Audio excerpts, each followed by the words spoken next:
எதிரி பக்கத்திலேயே கூடு கட்டி வாழ்ந்து ஜெயிக்க முடியுமா? கேக்க சூசைட் மிஷன் மாதிரி தெரியுதுல்ல.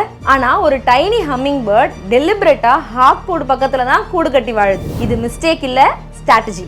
Welcome to learn from everything day 1. ஹாக்ஸுக்கு இந்த ஹம்மிங் பேர்ட் மேல இன்ட்ரெஸ்டே இல்ல. ஏன்னா அது ஒரு சின்ன மீல். ஆனா ஹம்மிங் பேர்ட்ஸோட ரியல் எனிமி மெக்சிகன் ஜேஸ். ஜேஸ்க்கு ஹாக்ஸ்னா செம்ம பயம். இப்பதான் நம்ம ஹீரோ ஹம்மிங் பேர்ட் ஒரு கால்குலேட்டட் ரிஸ்க் எடுக்குது. ஹாக்ஸ் பக்கத்துல இருந்தா ஒரு 5% லைஃப் ரிஸ்க் தான். ஆனா இந்த மெக்சிகன் ஜேஸ் அந்த பக்கமே வராது. 95% லைஃப் சேஃப். இதுல இருந்து நம்ம 3 விஷயம் கத்துக்கலாம். 1. Identify your real thread. நம்ம நிறைய நேரம் சொசைட்டி என்ன சொல்லுமோ, யாராவது தப்பா நினைப்பாங்களோன்னு சொசைட்டியை ஒரு ஹாக்கா பார்த்து பயந்துட்டே இருப்போம்.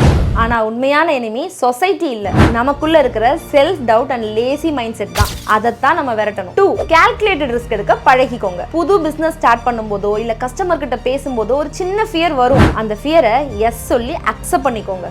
அப்போதான் ப்ராக்ரஸே இல்லாத லைஃப் அப்படிங்கிற பெரிய ரிஸ்க்ல இருந்து நம்ம தப்பிக்க முடியும். 3. Build your shield. பிசினஸ்ல நீங்க தனியா சர்வைவ் ஆக முடியாது. ஹம்மிங் பேர்டுக்கு ஹாக் மாதிரி உங்களுக்கு ஒரு ஸ்ட்ரிக்ட் மென்டார், ஸ்ட்ராங் ரொட்டீன் இல்ல ஒரு பவர்ஃபுல் நெட்வொர்க் தேவை. இதுதான் உங்க ப்ரொடெக்ஷன். ஸோ சொசைட்டியை பார்த்து பயப்படாதீங்க, அதையே உங்க மோட்டிவேஷனா மாத்திக்கோங்க. The enemy of your enemy is your shield. நாளைக்கு இன்னொரு இன்ட்ரெஸ்டிங் ஹேக்கோட பார்க்கலாம். Follow for day 2.